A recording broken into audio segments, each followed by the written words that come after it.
시청자 여러분 안녕하십니까? 우리 사회의 뜨거운 이슈를 다각적으로 살펴보는 이슈체크입니다. 인천시 서구에서 발생한 붉은 수돗물 사태는 5월 30일 시작으로 6월 2일에는 중구 영종도, 13일에는 강화 지역까지 확대됐습니다. 이에 따라 만 가구에 가까운 가정과 150여 개 학교가 큰 불편을 겪고 있는데요. 주민들은 생수로 밥을 짓고 피부병 걱정에 생수로 샤워를 해야 했고 각 학교들은 대체급식을 시행했습니다. 특히 붉은 수돗물을 먹으면 심장에 악영향을 미치거나 암에 걸린다는 등 근거 없는 소문까지 퍼져 불안감에 휩싸인 상황. 오늘 이슈체크에서는 인천시 붉은 수돗물 사태와 시의 입장을 살펴보겠습니다. 먼저 첫 번째 이슈체크에서 인천시 붉은 수돗물 사태에 대한 정부의 조사 결과를 살펴보겠습니다. 18일 환경부가 발표한 정부 원인조사반의 중간조사 결과를 보면 이번 붉은 수돗물 사태의 직접적 원인이 무리한 수계전환에 있다고 판단했습니다.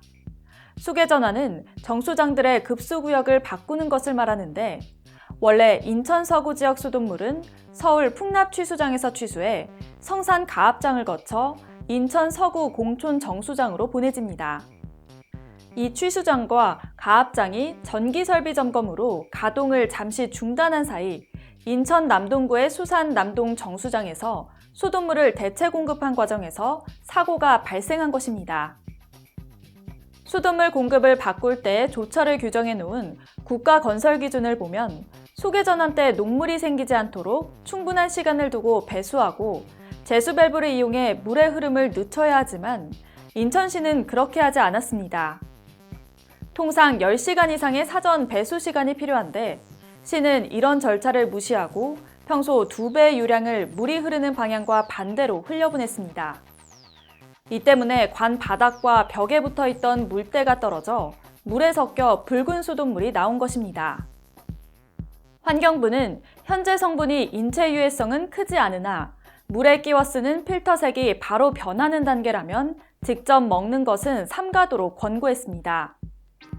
조사반이 붉은 수돗물로 오염된 필터에서 나온 이물질의 성분을 분석한 결과 정상 수돗물에서는 망간과 철이 검출되지 않지만 필터에서는 알루미늄 43.8%, 망간 25.5%, 철 1.3%, 기타 29.4%의 비중으로 파악됐습니다. 이에 대해 인천시 박남춘시장은 시민들이 안심할 때까지 생수를 계속 공급하겠다고 전했습니다. 21일째 이어지고 있는 인천 붉은 수돗물 사태. 인천시의 초동 대응 실패로 골든타임을 놓치면서 피해가 커졌다는 정부 합동조사 결과가 나왔습니다.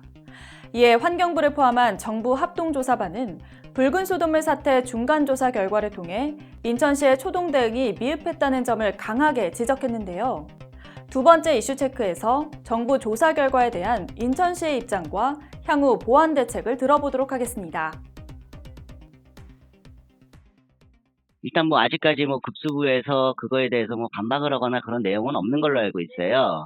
그게 이제 환경부 조사는 현재 진행됐던 사항들에 대한 조사고, 그러니까 입장이라는 거를 표명할 수 있는 상황도 아닐 거고, 지금 일단 잘못된 거는 잘못된 거라고 가야 되는 부분이 맞는 걸 거고요. 그죠? 사후 조치에 대한, 그리고 앞으로의 재발 방지에 대한 부분들, 이렇게 해서 관계자 문책이라든가 이런 부분이 다 들어가야 되는 부분이어서 구체적으로, 그러니까 더 심도 있는 조사가 이루어져야 되는 거겠죠. 단계별로 지금 정비 작업을 시행을 해서 6월 말까지 원상 복구를 시키고 피해 보상에 대한 부분은 그 이후에 이제 시민단체라든가 아까 말씀하셨던 비상대책위, 그리고 지금 피해 지역의 이제 주민들하고 전문가들로 구성된 민간합동조사단 이런 데 의견을 다 들어서 피해 범위라든가 보상 범위, 보상 기준이라든가 이런 거를 이제 협의해서 또 만들어야 되는 상황이에요. 그 와중에 본부 이제 급수부나 이쪽에 관계 부서에서는 그거에 따라서 향후에 이제 재발 방지 대책까지 포함해서 준비를 해야죠. 불안에 떨었던 인천 서구와 영종도, 강화군 등의 피해 지역 주민들은 지난 18일 인천 수돗물 적수 사태 비상대책위원회를 꾸리고 인천시의 수돗물 대응 행태를 규탄했습니다. 이에 인천시는 먼저 단계별로 정비 작업을 시행해 6월 말까지는 수지를 원상복구시킨 후에 재발 방지 대책을 약속한 상황인데요. 당분간 안전한 물이 정상적으로 공급되길 바라며 지켜봐야겠습니다. 이슈체크 김아련이었습니다.